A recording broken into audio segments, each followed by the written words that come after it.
Assalamualaikum warahmatullahi wabarakatuh.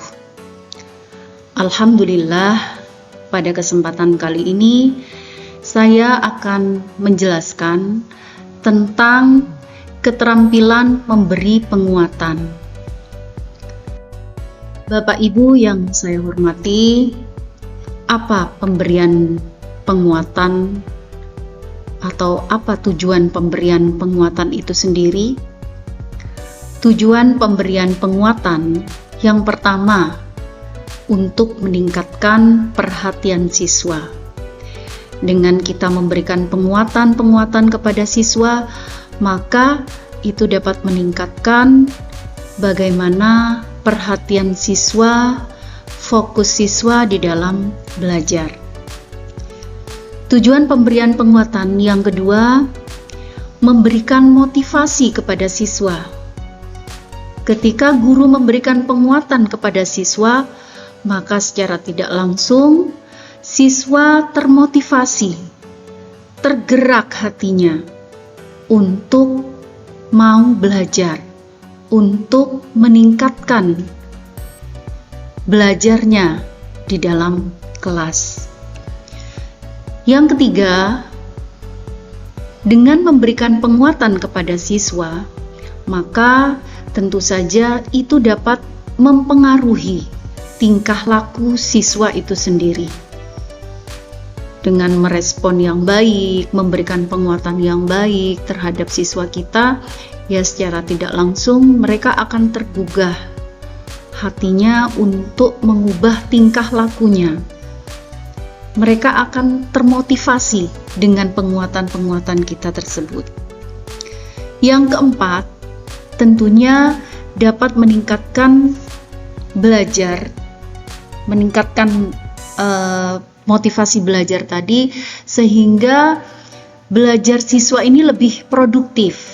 Yang awalnya masih pasif, dengan adanya penguatan-penguatan gurunya, dia menjadi produktif, menjadi lebih responnya menjadi lebih bagus di dalam belajar. Yang kelima, tentunya dapat meningkatkan kepercayaan diri siswa.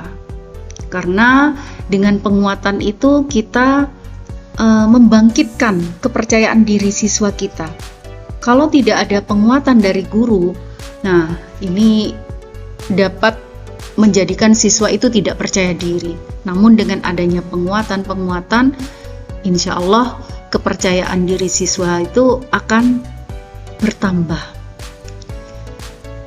Nah, sehingga dengan meningkatnya perhatian, motivasi siswa, bisa merubah tingkah laku siswa, meningkatkan belajar siswa lebih produktif, meningkatkan kepercayaan diri siswa lebih bagus lagi, sehingga dengan timbul hal-hal seperti itu, maka dapat memudahkan siswa itu sendiri untuk belajar dengan baik. Selanjutnya, Bapak Ibu yang saya hormati, jenis-jenis penguatan itu sendiri ada dua macam. Yang pertama, penguatan verbal, dan yang kedua, penguatan non-verbal. Penguatan verbal bisa berupa dengan kata-kata. Jadi, penguatan verbal itu bisa berupa dengan kata-kata kita yang baik. Misal dengan pujian, bagus, oke, sip, tepat. Nah, itu penguatan verbal kepada siswa. Ini bisa membangkitkan, meningkatkan kepercayaan diri mereka dalam belajar. Mungkin bagi kita hal yang sepele gitu ya, tapi penguatan verbal dengan kata-kata yang baik, dengan kata-kata yang bagus, dengan kata-kata yang memuji siswa, itu dapat membangkitkan kepercayaan diri mereka. Bagus sekali, cerdas sekali, pintar, wow, keren. Nah, ini kata-kata yang mungkin dianggap remeh, akan tetapi bagi siswa itu luar biasa dampaknya. dampaknya akan betul-betul merubah bagaimana keinginan atau motivasi belajar dari mereka itu sendiri. Karena dikuatkan dengan penguatan verbal yang kita lakukan di dalam kelas. Jadi merasa dipedulikan, merasa diapresiasi. Yang kedua, penguatan verbal berupa kalimat. Nah, selain dengan kata-kata tadi yang baik, itu penguatan verbal bisa dengan kalimat, dengan susunan kalimat yang bagus.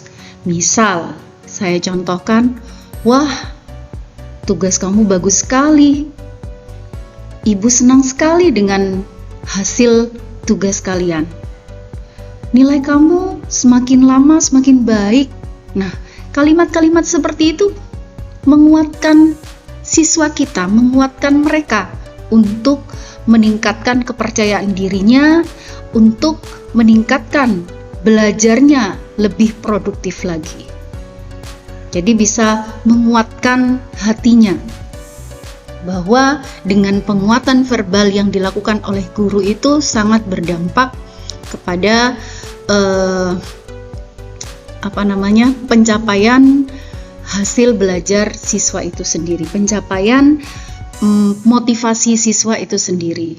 Jadi lebih baik dengan keterampilan yang kita punya dalam penguatan verbal ini, insya Allah itu bisa merubah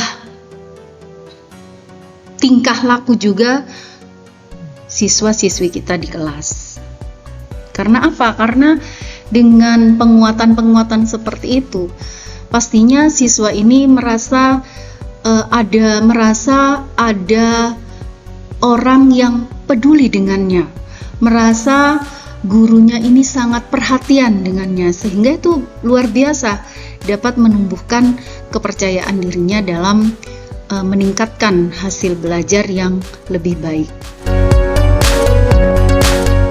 Kemudian, bentuk penguatan nonverbal.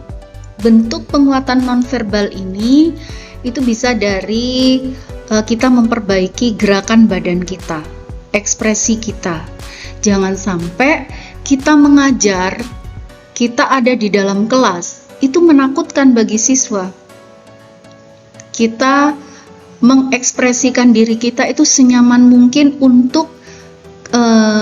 senyaman mungkin bagi siswa. Jadi siswa melihat sosok gurunya, melihat gurunya yang mengajar, itu senang. Sehingga inilah yang membangkitkan mereka untuk termotivasi belajar lebih baik lagi. Jadi ekspresi dan gerakan badan kita itu sangat luar biasa dampaknya ketika kita melakukan itu dengan tepat. Kemudian penguatan nonverbal yang kedua adalah dengan mendekati, dekat dengan siswa kita. Anggap anak-anak di kelas itu adalah anak kita sendiri. Jadi kita merasa satu dengan siswa-siswi kita, tidak ada jarak. Kita ini orang tua mereka di kelas. Jadi bagaimana kita memperlakukan mereka sebaik mungkin sebagaimana anak kita sendiri. Jadi dekat dengan siswa kita. Kemudian hangat. Jadi jangan sampai siswa-siswi kita di kelas ini merasa tertekan dengan adanya gurunya. Justru mereka senang. Buatlah mereka senang dengan kita. Buatlah mereka leluasa dalam belajar tanpa adanya tekanan-tekanan dari manapun. Kemudian dengan sentuhan. Dengan sentuhan ini maksudnya ya dengan kasih sayang tadi.